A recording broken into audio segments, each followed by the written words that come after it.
스마일 에이징 해보자. 건강 관리라든가 사회생활을 좀 더 왕성하게 할 수 있도록 여러 가지 보완적인 제도나 정책을 한다든가 나이가 들더라도 웃으면서 즐겁게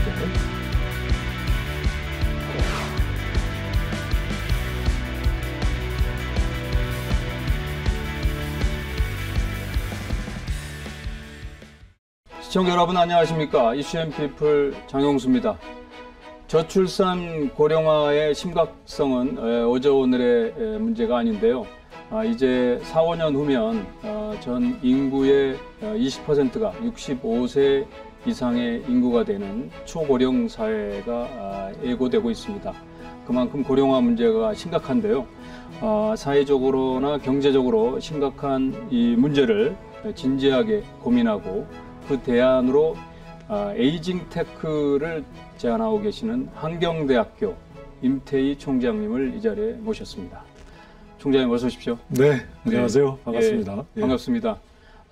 시청자분들께서는 정치인 임태희로 더 많이 알고 계실 텐데 이 자리에는 지금 교육자 총장 임태희로 나오셨습니다. 네네. 예, 지금 총장이 되신 지 얼마나 되셨습니까? 네, 지금 3년 5개월 됐습니다. 네. 그래서 4년이 임기라 이제 7개월 정도 남겨놓고 있습니다. 한경대학교 소개 한번 해주시죠. 저희 한경대학교는 안성에 원래 농업학교에서 출발한 학교인데 현재 이제 4년제 일반대학으로 된 지가 약 한 10년 좀 넘어가고 있습니다. 그래서 저희 학교는 이 경기도의 유일한 4년제 국립대학으로 현재 고령화 사회에 대한 여러 가지 대응, 또 농업 분야, 또 저희가 전기전자 제어 분야를 특징으로 하고 있는 이런 그 학교입니다. 네. 지금 이제 다른 대학과 좀 다르다면은 우리 그 고령화 문제, 고령사회 문제 그렇죠. 뭐 해법을 연구하고 그걸 이제 또 산업적으로 뭐 연결시키는데 좀 더 뭐 앞장서고 있다 이렇게 볼 수 있는데 관련해서 그 평택의 복지대학교하고 통합도 앞두고 있죠? 맞습니다. 그것도 그런 맥락으로 보면 되겠죠? 그렇습니다. 예. 지금 복지대학은 이제 이제 전문대학, 국립전문대학입니다. 지금 3년제인데 이 전체 학생의 약 한 30% 이상이 그 장애 학생으로 좀 구성이 되어 있습니다. 그렇군요. 그래서 저희가 이제 정상을 기준으로 했을 때 아무래도 고령이 되면 그 최고의 역량보다는 조금 밑돌지 않겠습니까? 그다음에 이제 뭐 장애의 경우에는 거의 어떤 부분에서는 아주 불편함을 겪을 정도로 어려운 그 역량이고, 그래서 그 부분을 어떻게 하면 정상 생활이 가능하도록 이렇게 여러 가지 뭐 기술적으로 또 생활의 여러 가지 뭐 이 활동의 관계성, 편의성이나 이런 측면에서의 그 연구를 한다는 측면에서 일맥상통하죠. 그래서 저희가 이제 제의를 해서 지금 그 평택의 복지대학하고 통합을 내부 절차는 다 끝났습니다. 그래서 교육부에 지금 통합 신청을 해서 지금 절차가 진행 중에 있습니다. 복지대학교는 말씀 들어보니까 일종의 특성화 대학인데 그렇습니다. 이렇게 합쳐지면은 시너지가 예상이 되네요. 특히 이제 우리가 그 장애 학생들이 와서 공부할 수 있는 시설이 충분히 갖춰져 있거든요. 그런데 전문대학 과정으로 돼 있기 때문에 정말 제대로 된 고등교육을 받고자 하는 장애우들이 학생들이 사실은 그 더 멀리 지방에 있는 그 장애 전문 사립대학으로 가고 해서 저희가 교육부에 이거는 우리 한경대학이 가까이에는 복지대학하고 해서 그 국립대학으로서 장애에 대한 고등교육 강화에 책임을 다하겠다. 이렇게 해서 통합에 좀 이르게 되었습니다. 국가적으로도 의미 있는 통합인데 앞으로 하여튼 좋은 그 결과가 있길 기대해 보고요.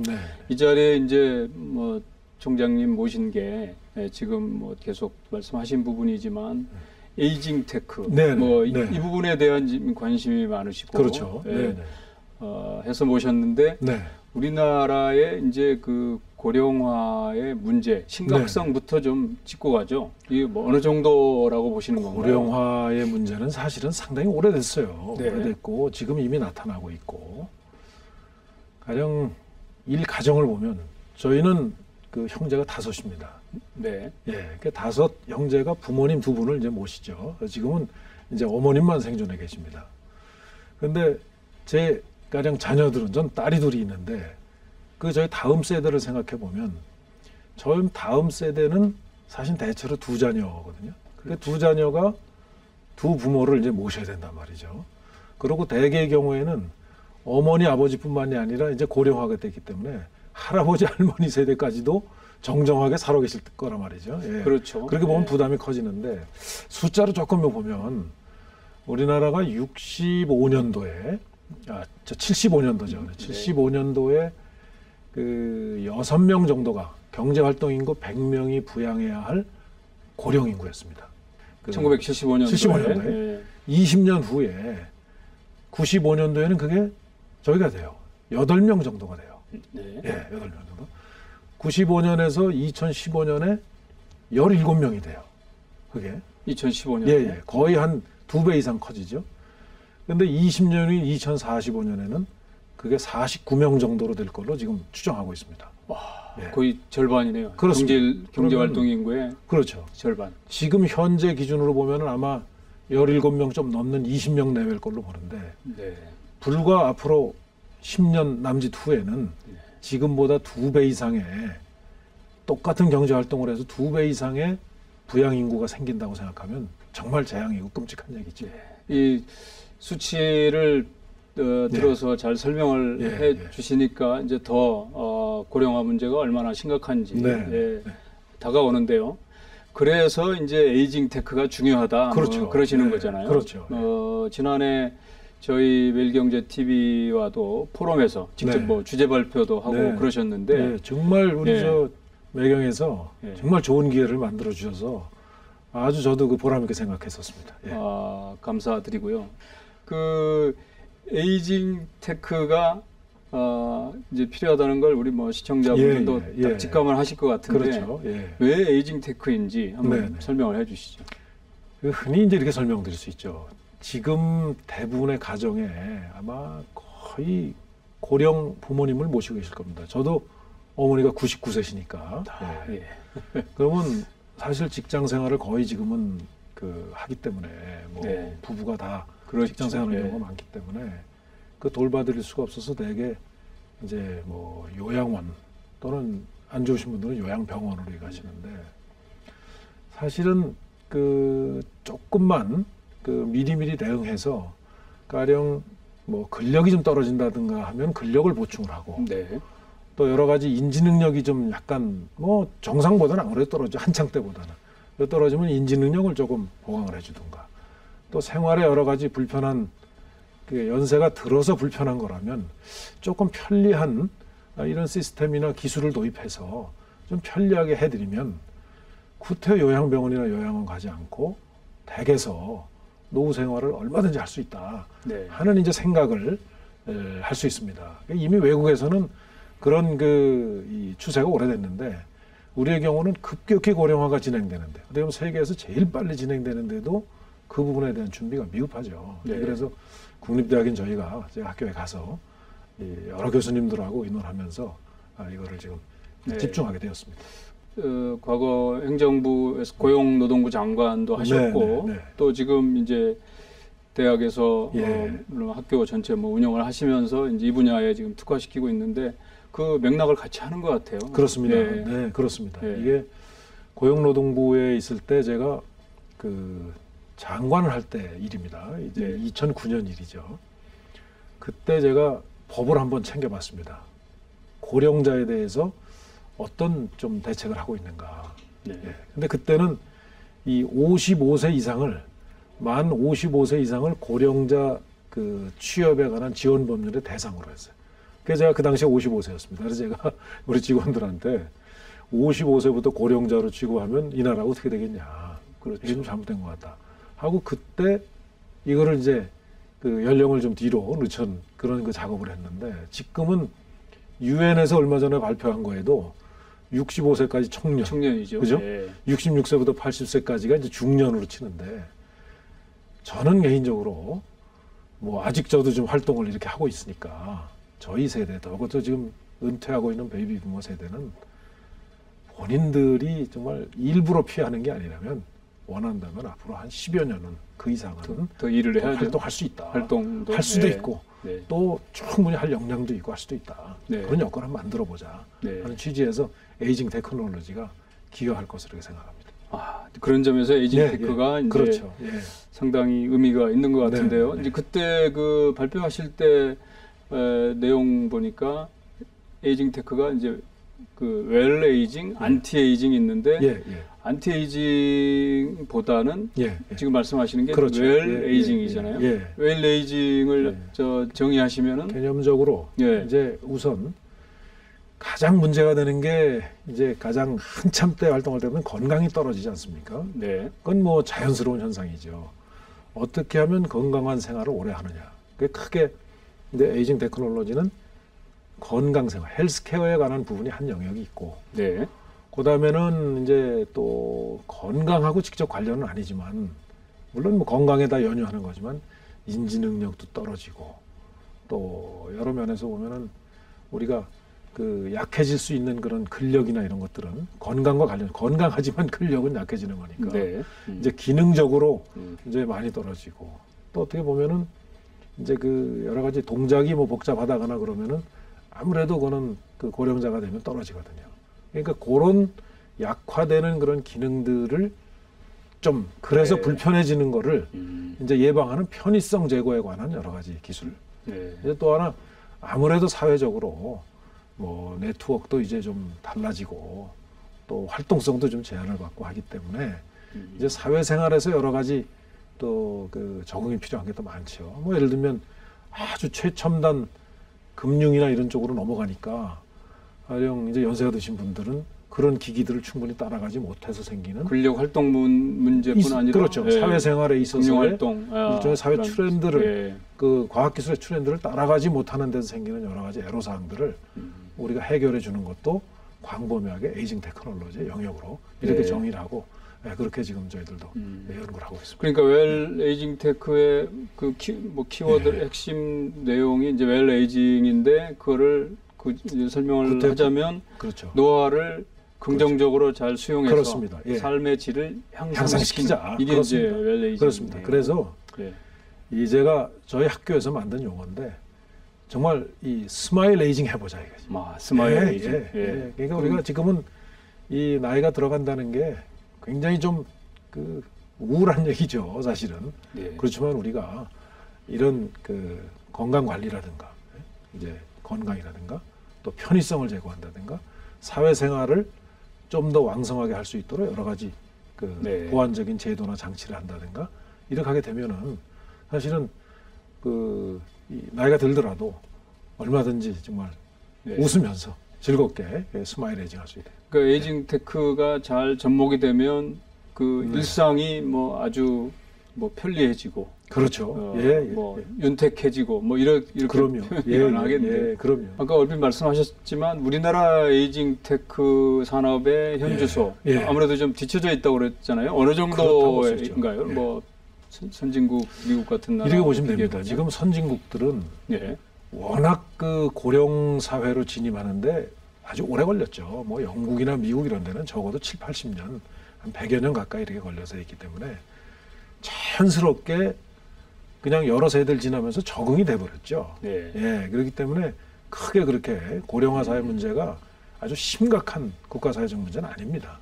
물론 뭐 그것도 부담은 되지만, 근데 비교적 그 국가 운영에 부담이 될 정도, 국가에 부담이 될 정도가 이제 일본이 그 고령 사회로 일찍 진입하면서 주로 근데 일본은 여러 가지 그 노인들이 쓰기 위한 그 용품들, 그러니까 노인용품 시장 중심으로 일본은 굉장히 발전을 했어요.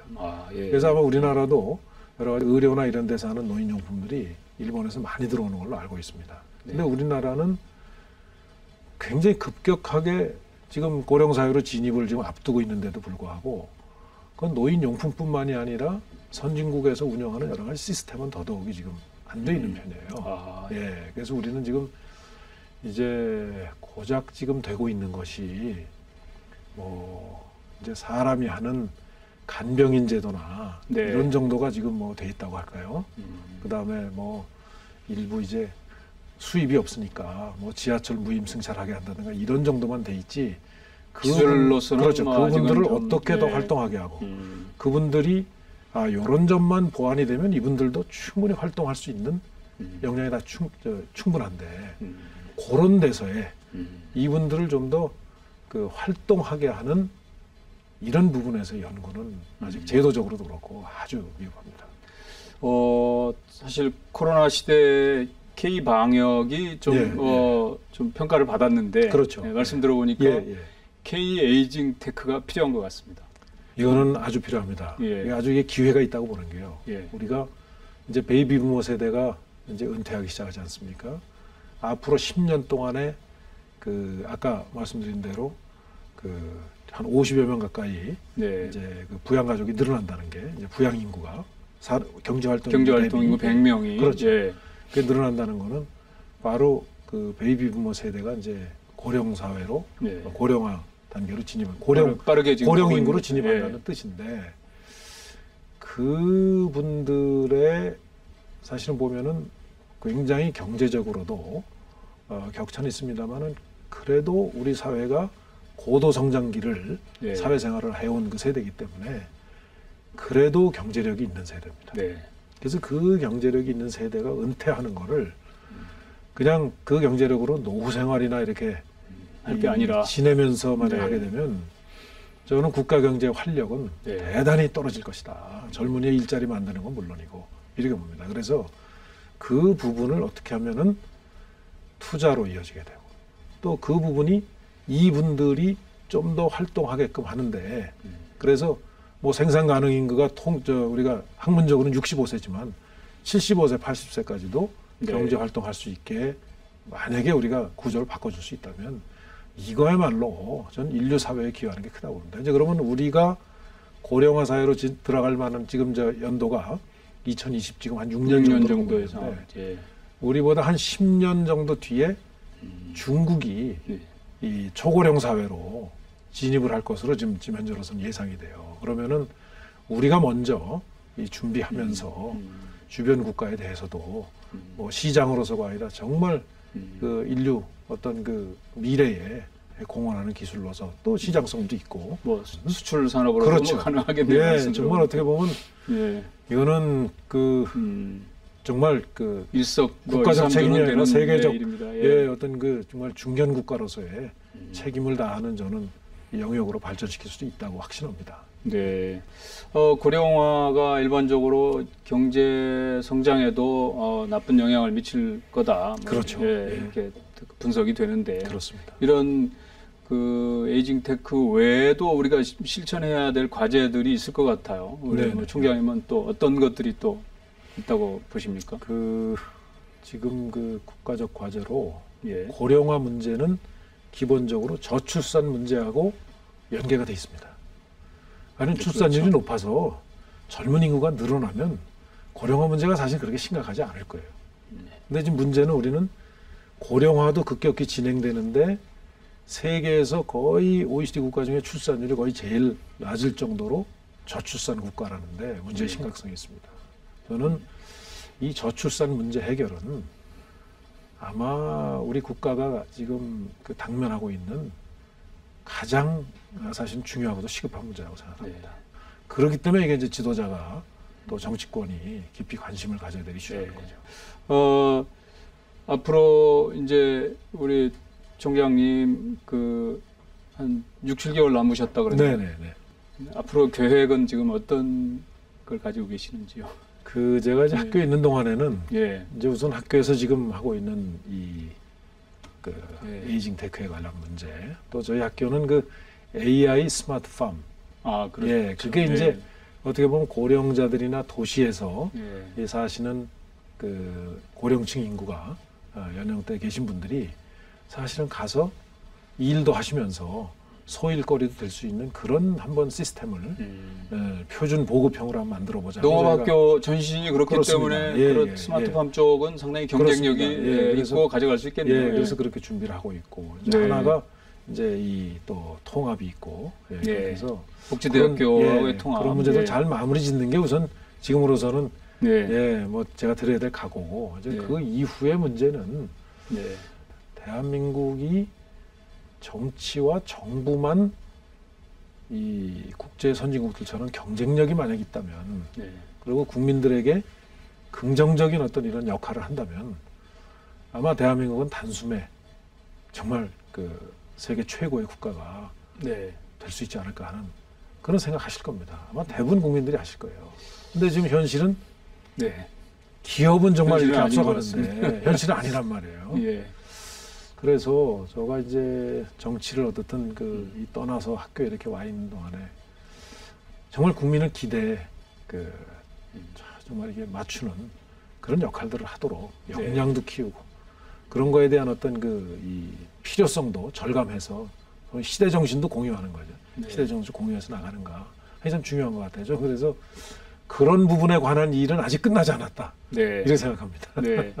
뭐 나름의 이제 계획이 있으시겠지만 아직 뭐 이 자리에서 구체적으로 이게 말씀을 안 하셨는데 앞으로 충분히 또 하실 수 있는 펼칠 수 있는 기회들이 있을 것 같습니다.